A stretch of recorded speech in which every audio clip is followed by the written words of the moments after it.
Mali kunnafoni jabaranin lajɛbaaw an bɛ aw bɛɛ lajɛlen fo yan fɔ aw sigiyɔrɔ la aw minnu sɔgɔlen bɛ an na Mali kɔnɔna la yan ka taa se Mali kɔkanna ma ni aw bɛɛ lajɛlen ka tileganfɛ foli i n'a fɔ bɛɛ b'a kalama cogo min na ka fɔ nin wagati in na san kɔni ale sɛbɛkɔrɔ bɛ ka na an ka faba kɔnɔna la cogo min na a bɛ ka na tentɔ wa san ale bɛ ka tiɲɛni kɛ cogo min na a bɛ ka tiɲɛni kɛ o cogoya kelen na bi an bɛ Lafiyabugu kɛrɛnkɛrɛnnenya la sa an bɛ garabali o masurunya la pont min bɛ yen nɔ an bɛ o yɔrɔ la aw yɛrɛ ɲɛ b'a la tiɲɛni min bɛ a yɔrɔ la a sira bɛɛ tiɲɛnen don wa pont yɛrɛ ni san nana a bɛ fa u yɛrɛ ka fɔ la a bɛ taa ni mɔgɔ dɔw yɛrɛ ye o wagati dɔw la o tuma la aw ni ne an bɛ n'a dɔn yan mɔgɔw degun min bɛ u kan ni san nana u bɛna jɛ ka o fɔ aw ɲɛna aw k'an bɛn sɔɔni.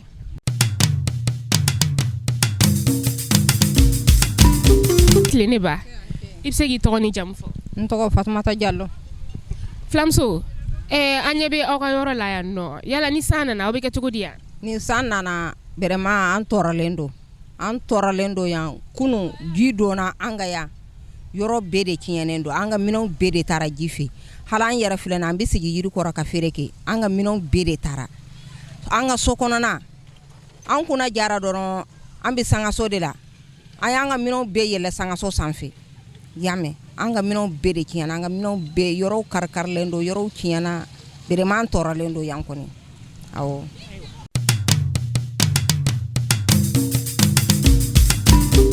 Tile ne ba nse somɔgɔw awɔ ne tɔgɔ Mariam Kamara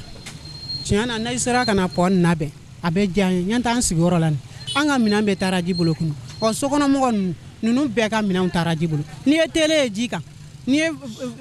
fɛnkɛ ninnu a bɛɛ bɛ ji kan walayi an ka minɛn bɛɛ tiɲɛna sokɔnɔla bɛɛ de tiɲɛna kunu sokɔnɔmɔgɔ bɛɛ de silen so sanfɛ walayi n'a sera ka dilan kɔni an bɛɛ bɛ lafiya.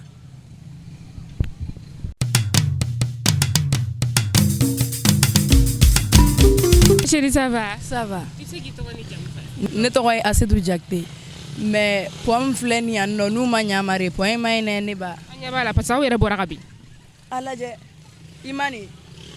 an binna nin pont in de la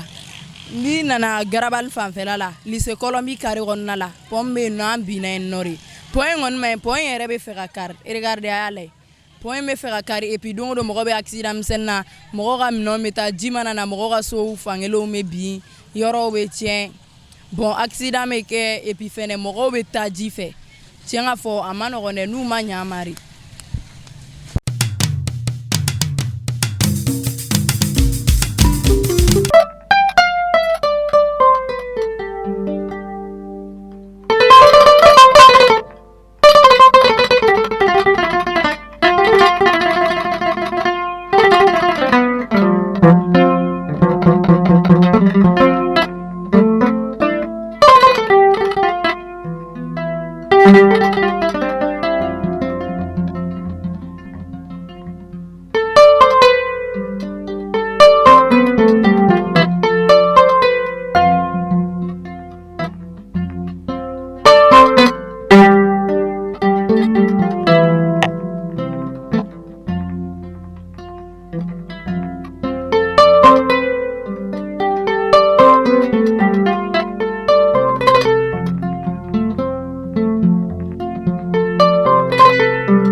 kunnafoni jabaran na jabaw alsa an bɛ lafiyabugukaw olu ka yɔrɔ la kɛrɛnkɛrɛnnena Daramanbugu ni mɔgɔ minnu t'a dɔn Daramanbugu la sa an bɛ lafiyabugu kɔda o fanfɛla la sisan an ye bɔra sisan ka pɔnda o yɔrɔ yira la ani maaw bɛ ɲɔgɔn fɛ u bɛ ka u hakilinaw fɔ ani lafiyabugu jeunes dɔw fana ye ɲɔgɔn sɔrɔ hakilina min bɛ u fana na u fana bɛ na o da yira na walasa u fana bɛ se ka faamuyali sɔrɔ o la cogoya min na balimakɛ ni tile. Awa kori baasi tɛ yen.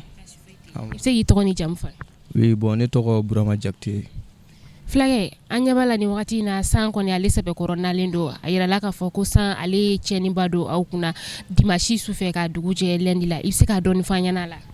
Ok d'accord n ka foli b'aw yɛrɛ yani n ka kuma daminɛ parce que aw minnu bɛ wuli ka na hakilina ɲininkali kɛ foli ba b'aw yɛrɛ donc k'a ta dimanche su la ka se bi ma san ye tiɲɛniba de kɛ parce que an yɛrɛ ka so ni kɔ ma jan kosɛbɛ a don su an bɛɛ sira kɛnɛma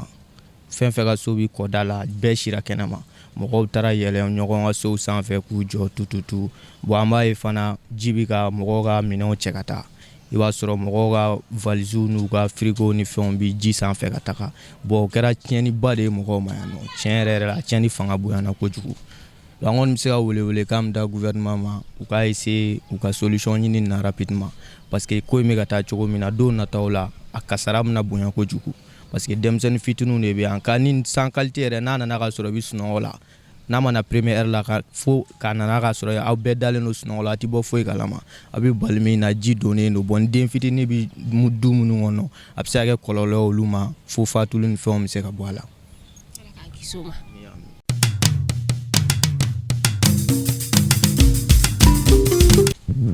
Mali kunnafoni jabarani na jabaw anw ni aw de don halisa an b'an ka munumunu an b'o kɔnɔna la an ma bɔ lafiyabugu kɔnɔna la ani an balimakɛ dɔ fana bɛ ɲɔgɔn fɛ ale fana bɛ na u ka degun ni ka o fa ɲɛna ne fa i ni tile. Aba ni tile a somɔgɔw kori baasi t'aw la ba. Se k'i tɔgɔ ni jamu fɔ an ye. Ne tɔgɔ Segu Tarawele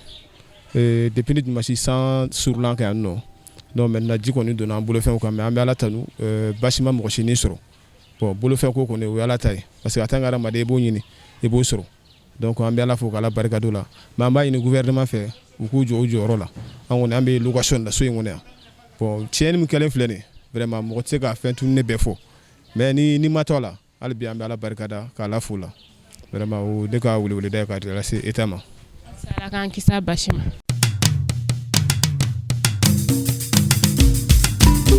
Ayiwa Mali kunnafoni jabarani na jabaw an tun bɛ Daramanbugu ale kɔda la san min ni a nana kari sufɛ ni ka dugu jɛ tɛnɛn sɔgɔmadafɛla la a ye tiɲɛni min don Daramanbugukaw kun aw yɛrɛ bɛɛ bɔra ni k'a ye weleweleda min fana bilala gouvernement fɛ ni maa ninnu ma an fana bɛ fara u kan ka weleweleda bila an ka jamana ɲɛmaaw fan fɛ u k'a lajɛ pont min bɛ nin yɔrɔ in na u ka pont ni k'a dilan walasa nin sigida ma u bɛ se ka lafiya sɔrɔ cogo min na u sigiyɔrɔw la ni Ala m'an ka jɔnya jɔna an bɛ to munumunu na donna nataw la an bɛ na aw ladɔnniya a tɔ la aw k'an bɛn diɲɛ waati wɛrɛ an bɛ dugawu de kɛ samiya in kɔnɔna la halisa Ala ka maaw n'u bolofɛnw Ala k'u kisi anw yɛrɛ minnu fana bɛ ka aw laɲɛnajɛ sanga n'a ka waati halisa Ala ka aw fana mɛn ni ka anw lajɛ aw k'an bɛn diɲɛ waati wɛrɛ.